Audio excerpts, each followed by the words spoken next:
What is up, Waffle Gang? I do hope you are well. My name is Mark, and today we're checking out some entitled people, because why the hell not, right? If you are new here, please consider hitting that like, that subscribe, and maybe that notification bell too, as it all massively helps out our channel. And let's just crack straight on with today's stories. Much love, guys. Now, our first story comes from Talon Card 815. I don't care what you are, you can't park in my spot. I am a paramedic in a place that has some HOAs and apartment complexes. We hate responding to the apartment complexes because there is nothing but assigned parking and no fire zones. Basically, if we can't find a space to fit, we have to block the road. My agency also uses first responder vehicles and ambulances. The first responder, as implied, usually arrives first, so we do our best to leave room for the ambulance to fit in. We get a call from the apartment complex and I am the first responder. As I pull up to the address, by some miracle, there is a spot only 2 apartments away. Great, I can leave the road clear for the ambulance. As soon as I park, out comes this guy screaming, I can't park there. I do the, are you serious look, and just say medical emergency. He says he doesn't care, I can't park there. Keep in mind, my vehicle has enough lights to make a Christmas tree jealous. I just grab my stuff, lock the vehicle and keep going. He is screaming he is gonna call the cops. I tell them they're already on the way. They respond to medical emergencies. Cops get there while I'm in with the patient and tells him to basically pound salt. The cops enters the apartment and then this guy really goes full blown entitled. He enters the apartments, comes into the room where I'm treating the patient. He starts ranting and raving how I have to move my vehicle.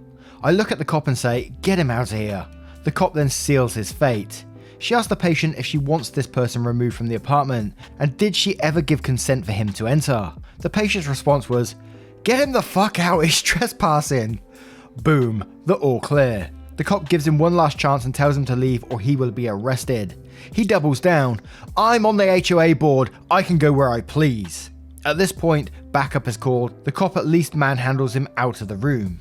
The ambulance arrives with PD backup and they get him out of the apartment so we can safely remove the patient. Not entirely sure what happened next, as I was in the back of the ambulance, but when I got out, one of the officers approaches and says, sorry, but we need another bus. We had to tase him. Policy for PD is if they tase someone, they had to be transported to the hospital by ambulance to hospital, as the taser spikes have to be surgically removed due to the barbs on them. Wait for the second ambulance, they take him, I go back in service.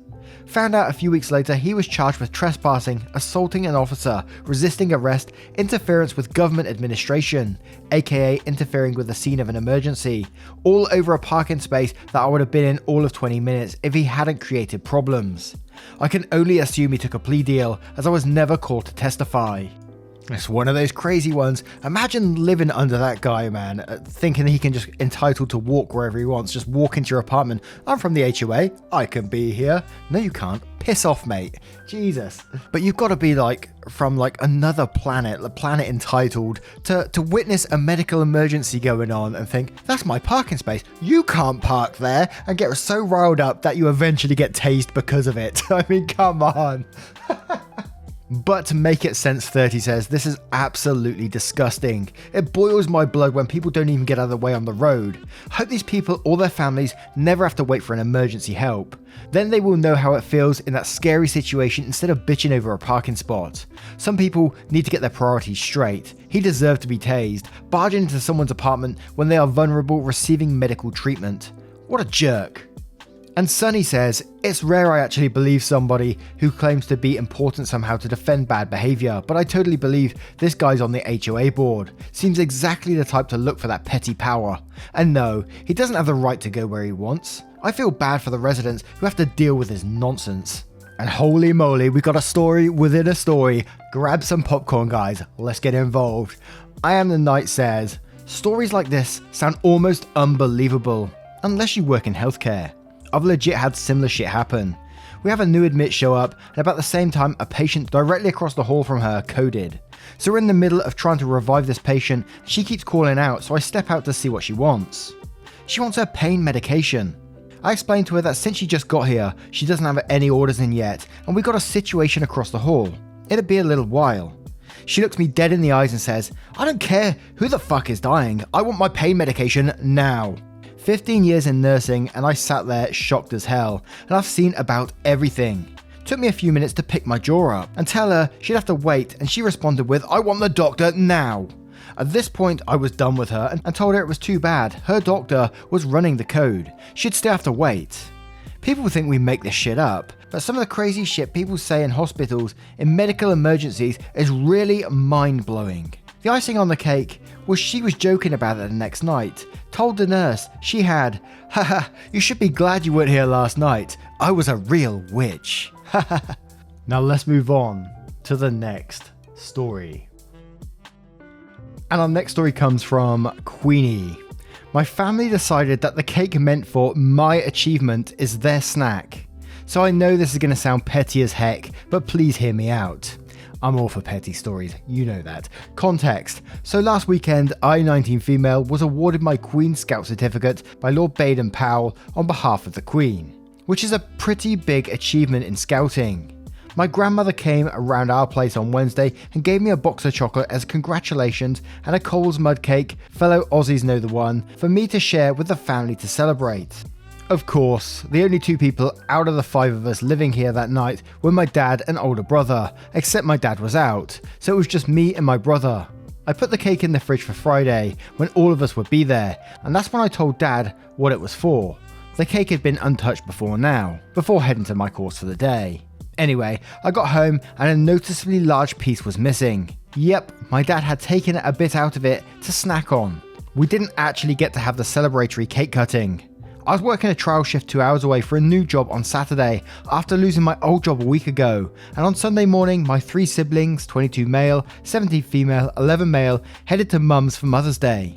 I came home from uni today and a tiny quarter shape of the cake was left, and I pointed it out to Dad, who said in an offhand tone, "Yeah, sister, who's currently sick mind you, and little brother took a few pieces from it and the rest is going in little brother's lunchbox tomorrow morning." I didn't say anything. All I was thinking was along the lines of, and was I going to get any of it? That wasn't theirs to take, and that was for me to share, not people to hack at for themselves. I guess it's selfish of me to be like that, but I'm sad the cake my grandma got to celebrate an award I'd completed under COVID-19 restrictions and worked my butt off for during the past 3 years was being pigged out on and not eaten under the original intention. I'm quite sad about it. I wanted to celebrate it as grandma wanted, and my family decided to ignore that and treat it like their own personal snack. Yes, this is a pattern with my family. If I bring home any snacks I've brought or some sweet tasting food desserts from uni, studying to be a chef, it'll be gone effective immediately.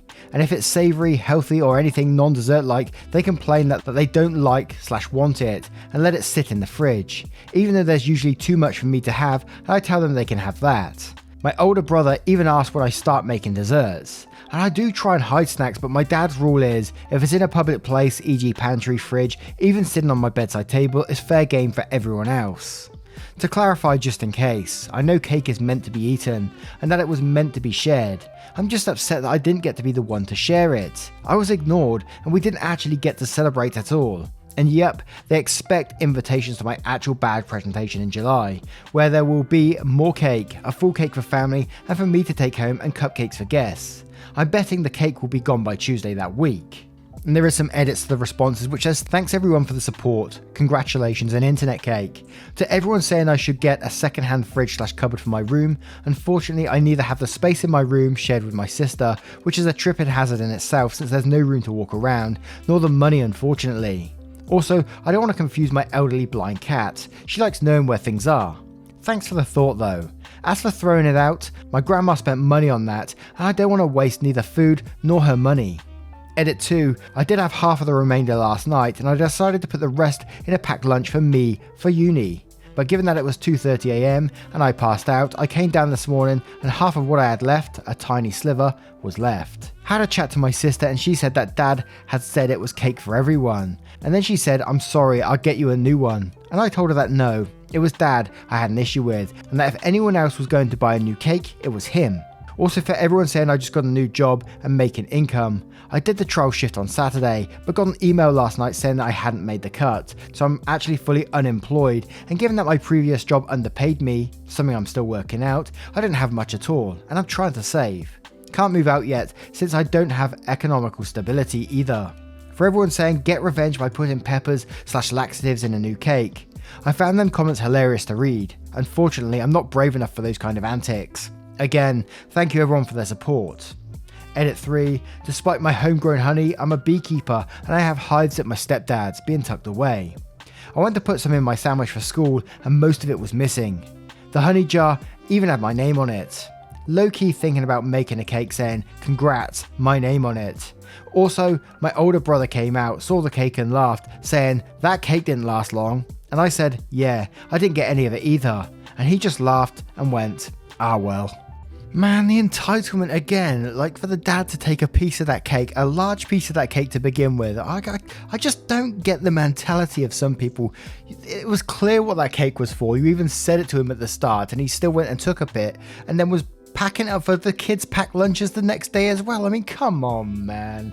And before we go to the comments, OP, Queenie02, if you ever do see this, I just found a website which will deliver cakes. Get in touch with me on Discord or Twitter or wherever you want. Let's replace that cake so you can have that all to yourself. I know it won't be the same as Grandma's cake, but hey, cake is cake, right? Now let's check out some comments. And Isa says, when Gran asks if you enjoyed the cake, tell her honestly, you didn't get any of it. The rest of the family made pigs of themselves and didn't leave you any. Tell her she is invited to the ceremonies, but the rest of the family are no longer welcome. And the cake you are coming home with will go to her house to make sure you actually get some this time. And my brot says, never mind that your family is a bunch of assholes, at least in this situation, there's something much more important here to tell you. Congrats for your huge achievement. You must have worked hard to get this far, so you deserve all the cakes you want. Continue being awesome. And Corpse Feet says, email to Grandma, copying or forwarded to Dad. Dear Grandma, thank you so much for recognizing my scouting achievement. Your thoughtfulness and support mean the world to me, and I am so grateful for you. The chocolates you gave me are wonderful, and I am savoring them. The cake looked amazing as well, though it was eaten before I got an opportunity to try it. The family clearly found it irresistible. It means so much to me that my milestones are important to you. I love you, and I know that your support, example, and influence guide me to success. Love, me. And the Southern Rose says, your family are assholes. Something that was meant for you, as a reward in celebration of your hard work, was suddenly their daytime snack. Hard no, it's 1000% not selfish. You wanted to celebrate with them and they blew it off. If this is really a pattern with them, then that's terrible. You deserve better. I can't send you a cake, but I send congrats an internet cake. Man, if someone done that to my cake, I would absolutely lose it. Chicken cake and waffles, man, if anyone touches those, yeah, they lose hands. Now let's move on to the next story. And our next story is from Raphaelia. Lady gets mad I won't let her park in the handicap access ramp space. This happened yesterday and it still burns me up. My husband and I arrive at the grocery store to get our weekly groceries. It's cold and pouring down with rain, so we're walking as briskly as we can to get out of the rain. As we're walking up the row we parked in, a lady in a gold sedan pulls into the yellow line space that is right next to the handicap spaces meant for ramps and such for wheelchairs to get in and out of vehicles. I think to myself, is she really going to park there? We keep walking and I keep glancing back. Yep, she's parking there. Before we get to the door, I turn around, see her start getting out of the car, and somehow I find the courage in all my anger to yell out at her. I say, hey, that isn't a parking space. To which she replies, ugh. She literally growled. I said, you're blocking the handicap space. To which she replies, oh, fine, I'll move. She makes to get back in her car. I turn to start walking inside, but then get a feeling she was just waiting for me to leave. I turn around and sure enough, she is freaking waiting for me to leave. So I stop and watch her. She knows she's not getting away with it now, so she starts cussing at me and eventually, cause she's drawing a lot of eyes now, says that she'll move. The entire time she was cussing, I just stayed silent and let her dig her own grave. Then when she says she's moving, I yell out to her, then do it! My husband got a real kick out of that as he chuckled. He knew I had everything handled, so he stayed silent while I took care of the lady. He knows I can't stand entitled people. The entitled woman angrily gets back into her car, struggling with her umbrella. In her haste, then peels out of the non-space to another actual parking space, literally 5 cars down across from her. Like, okay, I get it, it's raining and it's Mother's Day, and you're probably just running in for the last minute cards and flowers, but damn. I finally get in the store where the grader thanked me and told me that apparently that people are parking that way all the time and they've given up saying anything to them and just let the police handle it from now on. I shook my head sadly. I mean, seriously, what level of entitlement makes anyone feel parking in a space like that is okay? Next time, I think I'll just call the police and watch. And we'll start straight away with Jane saying, my vehicle has a rear entry wheelchair lift. My 17-year-old son is wheelchair dependent. I came across a situation once where two young women parked in a handicap spot and jumped out to run into a store. They literally ran while giggling and bumping into each other. I saw this because I was waiting in the parking lot to get that spot for the grocery store when they swooped in to take it. So I parked as close as I could behind them to block their car in the spot. Large curb and building in front of them. They could go nowhere. I calmly got my son out of the van via the lift in the back. Took my time. We finally started rolling up the door when the girls came back out. They started yelling. I smiled and said, we'll be done shopping in a few minutes. They threatened to call the cops for blocking them in. Said I was holding them hostage. I said please do call the cops since they were illegally parked in the first place. The number is 911. I was only going in for a few things. I think I was inside maybe 15 minutes. When I came back out, some big biker looking guy had both those girls sitting on the curb while he reamed them out verbally. Oh boy, was he pissed at them.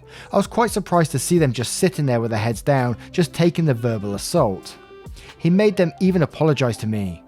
As I was loading my son back up into the van, he came over to tell me he saw the whole interaction while he was pumping his gas, and he also heard them say they were going to bash into my van after I went inside. He said he stepped in to make sure they didn't damage it. He will always have a special place into my heart. Oh god, why am I tearing up over that? Good on biker dude.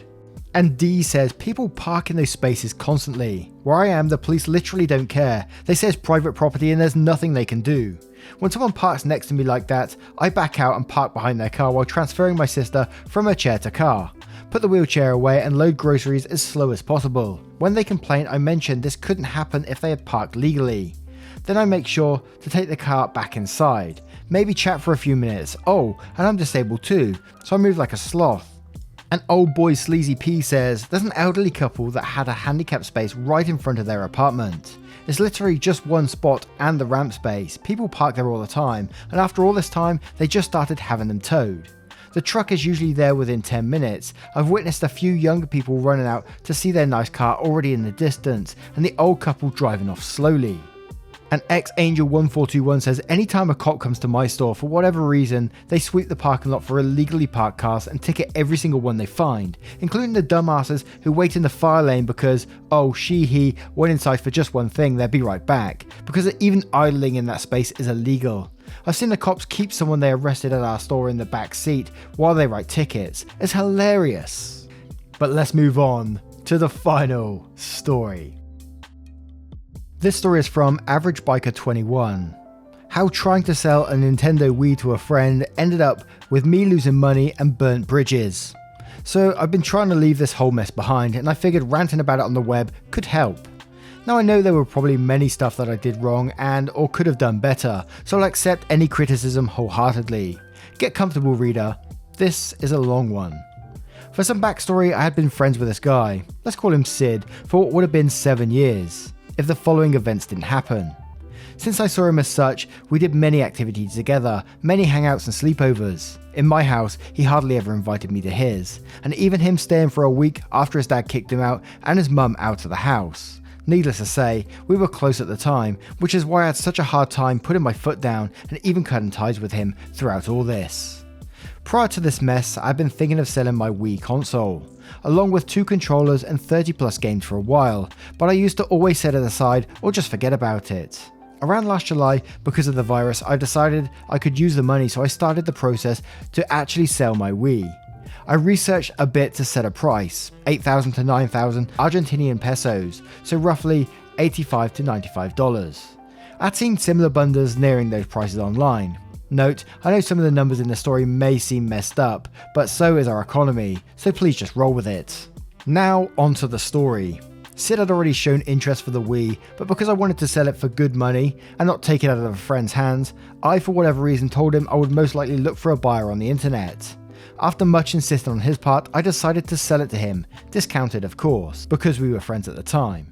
Instead of going for the original 8,000 pesos, I lowered it to 6,500, let's say $70. He actually tried to talk me into taking 6,000, but I took it as a joke and brushed it off, telling him the price was firm. Even when I made it clear how much it was, he had a second problem. He said his girlfriend didn't like the idea of him spending that much.